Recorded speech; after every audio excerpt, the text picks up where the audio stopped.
ఇంత డబ్బు పేరుకుపోయి వాళ్ళ దగ్గర ఏం చేయాలో తెలియక కొట్టుకుంటున్నారు వాళ్ళు. నేను వాళ్ళతో ఏం ఛాలెంజెస్ ఏం చేయట్లా. నాకు వాళ్ళ డబ్బు తాలూకు శక్తి నాకు బాగా తెలిసిన వాడిని. నేను ఒక్కటే కోరుకుంటాను, నిజంగా తల్లి దీవెన కనుకే ఉంటే నాకు మీ అందరి ఆశీస్సులు ఉంటే మనిషికి 1,00,000 పంపించినా 1,00,000 పంచినా అది పనిచేయదు. జనసేన గెలుస్తుంది, పవన్ కళ్యాణ్ గెలుస్తుంది.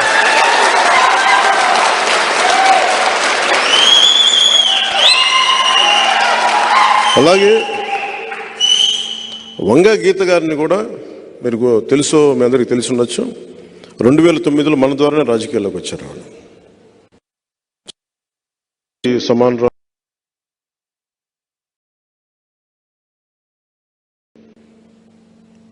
సో దురదృష్టవశాత్తు ఆవిడ ఉన్నారు.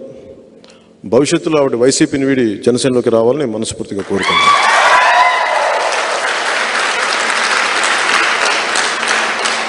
అలాగే కాకినాడ పార్లమెంటు కూడా మనదే.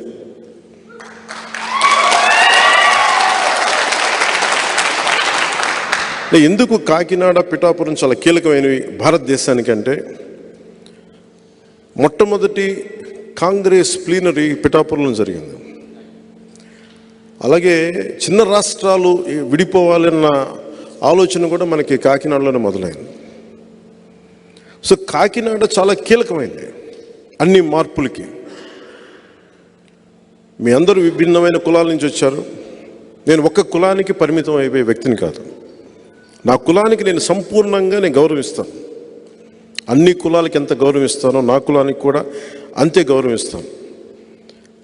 కానీ కులం కోసం మిగతా కులాలతో గొడవ పెట్టేసి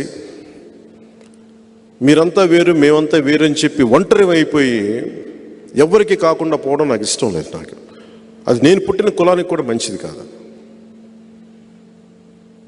పింక్ డైమండ్ లాగా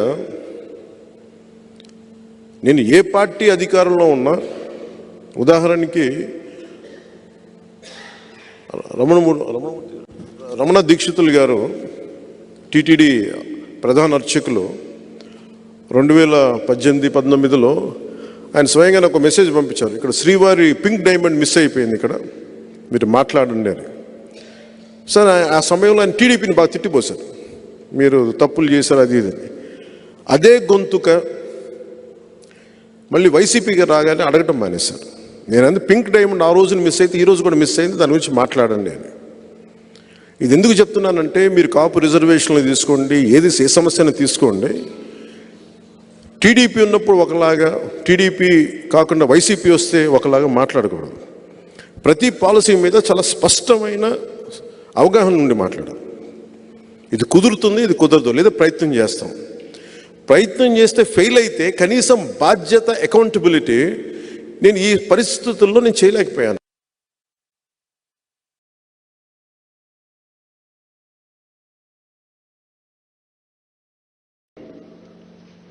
నేను ఎప్పుడు కూడా ఒక సమస్యని లేవనెత్తితే, ఇంక్లూడింగ్ స్టీల్ ప్లాంట్తో సహా,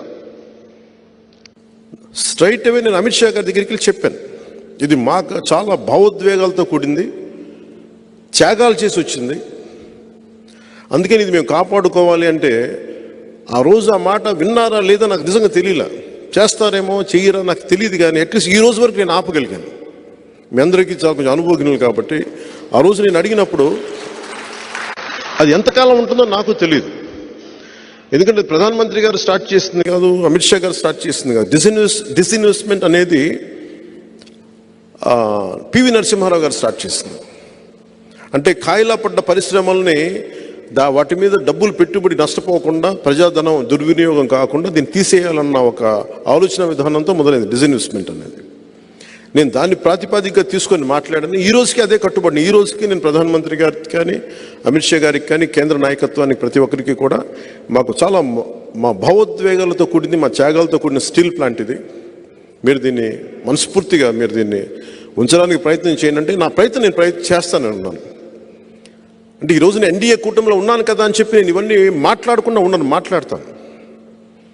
సో ఎందుకు చెప్తున్నానంటే, మీకు నేను ఏది మాట్లాడినా సాధ్యమైనంత మేరకు నేను చేయడానికే ప్రయత్నం చేస్తాను. సాధించడానికే ప్రయత్నం చేస్తాను. వైసీపీ అంటే నా మాట మీద నాకు చాలా చాలా గౌరవం. వైసీపీ వ్యతిరేక ఓటు చీలనివ్వను అంటే అందరు నవ్వారు ఆ రోజున. ఎలా సాధ్యపడద్దు అన్నారు.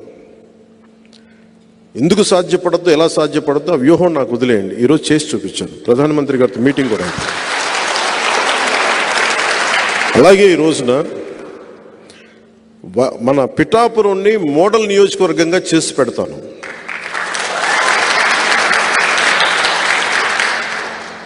భారతదేశంలో ఎవరైనా సరే ఒక అద్భుతమైన నియోజకవర్గం ఉంది అక్కడ. అలాగే చాలా ఏదైతే నా మనసులో ఒక రాష్ట్రాన్ని ఇలా తీసుకురావాలని ఒక ఆకాంక్ష అయితే ఉందో నాకు, ఆ మోడల్ నేను పిఠాపురానికి సంపూర్ణంగా తీసుకొచ్చేస్తాను. అలాగే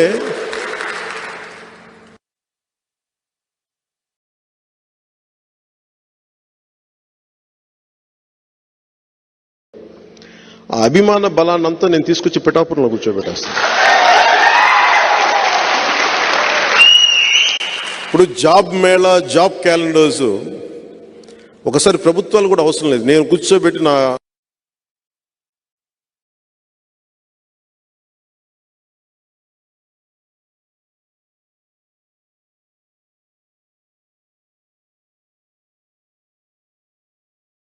పోనీ వారికి తగ్గ స్కిల్స్ లేవు, మాకు స్కిల్ డెవలప్మెంట్ కావాలంటే నేను ఒక 5 నెలలు నేను నా ట్రస్ట్ తరపున నేను డెవలప్ చేస్తున్నా స్కిల్ డెవలప్మెంట్ సెంటర్.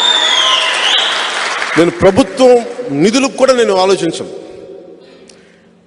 నేను ఏమంటుందని మొత్తం భూగోళం అంతా కదిలించినా సరే డబ్బు పట్టుకొచ్చి డెవలప్ చేస్తాను. పిఠాపురంలో రైతుని కన్నీరు పెట్టనేవును. సెరికల్చర్ రైతు కోరుకుంది ఒకటే ఆ రోజున నేను వచ్చినప్పుడు. సెరికల్చర్ రైతు కోరుకుంది మాకు ఇక్కడ పట్టు మార్కెట్ కావాలని. అది నేను చేసి పెడతాను,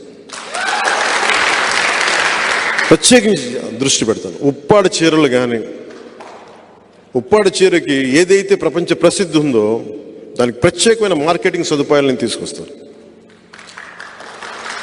అలాగే విదేశాలకి వెళ్ళాలి అంటే మనం ఎంతమంది అడిగారంటే ఈ మధ్యన మీ పేర్లుంటే ఇవ్వండి సార్, మేము విదేశాలు తీసుకెళ్తాం. నా అభిమానులు ఎక్కడి నుంచి, ఎన్ఆర్ఐ రకరకాల దేశాల నుంచి, మీరు పేర్లు ఇవ్వండి సార్, మేము తీసుకెళ్తాం, పేర్లు ఇవ్వండి సార్ తీసుకెళ్తాం అంటే నేను ఒకటే కోరుకున్నా. నేను ఎమ్మెల్యేగా గెలిచి బయట నియోజకవర్గానికి ముందు నా బాధ్యత అవి చేసి పెడతాను, తర్వాత అన్ని నియోజకవర్గాలను చేసి పెడతాను. అంటే నా ద్వారా ఏం జరుగుతుందో చెప్తాను. ఎంతమంది అప్పుడు ఆ మూల కూర్చున్న ప్రతి ఒక్కరు కూడా మొత్తం అందరూ వాలంటీర్స్, ఎవరు డబ్బులు తీసుకొని పనిచేసేవాళ్ళు కదా, వాళ్ళు ఎవరు కూడా స్వచ్ఛందంగా మాకేదో ఒక తపన, అందరికీ నలిగి ఏదో తపస్సు, ఒక తపనతో వచ్చారు అందరూ. సో నాకు ఎంత బలమైన అవకాశం, నాకు పిఠాపురంలో పోటీ చేసే అవకాశం కల్పించినందుకు మీరందరూ జాయిన్ అయ్యి తద్వారా నన్ను మరింత బలోపేతం చేస్తున్నందుకు మనస్ఫూర్తిగా మీ అందరికీ పేరు పేరున ధన్యవాదాలు.